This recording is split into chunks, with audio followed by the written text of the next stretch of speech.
Comment t'as fait pour passer de 50 000 à 200 000 euros par an? Voilà la question qu'on m'a posée il y a quelques jours après que j'ai partagé mon chiffre d'affaires annuel depuis 2019 publiquement dans un reel Instagram.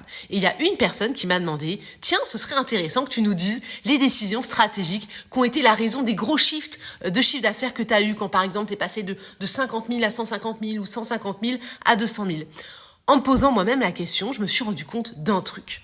Les shifts avaient toujours été des décisions prises environ 12 à 18 mois avant le shift.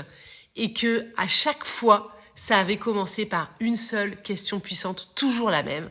Qu'est-ce que je ferais si je n'avais pas peur? Voilà. Moi, c'est une question que je me pose chaque année, chaque trimestre, qui me permet d'aller chercher, vous savez, un peu d'audace, de courage aussi, faut le dire, parce que clairement, c'est avec de l'audace qu'on ose des décisions stratégiques clés qui ont un réel impact. Des changements de modèle économique, des changements de direction, des décisions d'investissement, des décisions de focus, arrêter telle chose.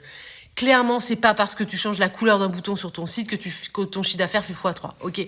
Donc cette question, qu'est-ce que je ferais si je n'avais pas peur, me permet d'identifier les sujets clés que, au quotidien, je préfère ignorer, laisser dans le déni, c'est vachement mieux. Mais alors, comment je fais pour y aller, ok? Enlever la peur, tu vois? Je vais te dire, j'enlève pas la peur, juste je la décortique. Est-ce qu'elle est justifiée, ok? Et quelle action je peux faire avant de prendre complètement ma décision pour réduire le risque, ok? Premier point que je creuse. Ensuite, le deuxième point que je décortique, est-ce que ma peur est juste ou c'est juste un espèce de blocage mindset, une peur de mon esprit, une peur de jugement par exemple, une peur de succès, tu vois? Et je décortique. Et puis, dernier point que je décortique, combien cette peur qui m'empêche de faire cette action me coûte au final.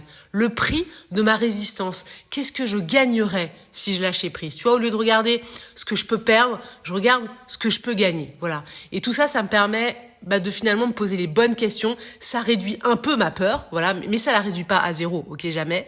Ce qui la réduit à zéro, en revanche, c'est d'y aller, tu vois. C'est de me mettre en route, voilà. On décortique l'idée en question. Et puis la balance, finalement, peur versus gain se rééquilibre jusqu'à éclater la peur quand tu prends vraiment conscience de ça. Mais en fait, on a souvent peur de la même chose en fait, peur de l'inconnu. Alors se mettre en chemin, ça permet de gagner en clarté. Et enfin, je finirai par ce mantra que j'adore et qui me porte depuis mes tout débuts, c'est celui de Growth Makers, d'ailleurs un podcast qui n'existe plus, mais que j'ai poncé à mes débuts. N'aie pas peur d'avancer et peur de rester immobile. Voilà. Et j'en profite pour te dire que la liste d'attente de la prochaine session du programme Grow sera clôturée ce soir, oui, jeudi 4 avril. Dans le programme, on accompagne les membres à structurer leur marketing et à mettre en place un système de vente pour avoir des clients de cœur avec régularité. Voilà, donc les précédentes sessions, j'ai énormément affiné la méthode Grow, le plan d'action méthodique à suivre, ainsi que la partie mentorat. On accompagne nos membres avec 4 niveaux de mentorat, des lives, les avis d'experts, les retours sur tes travaux, des calls individuels, bref, voilà. Est venu maintenant l'ère du mindset que je vais pousser dans la prochaine session Grow comme je l'ai jamais fait pour te faire accéder vraiment à mon cerveau, à mes propres exercices mindset que je me suis créé, mes propres mantras pour te soutenir et t'élever dans ta posture de chef d'entreprise parce que ça, c'est putain important. Alors si tu m'écoutes et que tu sens que c'est ce dont tu pourrais avoir peut-être besoin pour passer ton entreprise à la vitesse supérieure, écoute, je t'invite à t'inscrire à la liste d'attente parce que c'est vraiment le dernier appel qu'on fait dessus. Nous, on aime bien chouchouter les premiers membres et clairement là, vous allez être très très chouchoutés les listes d'attente.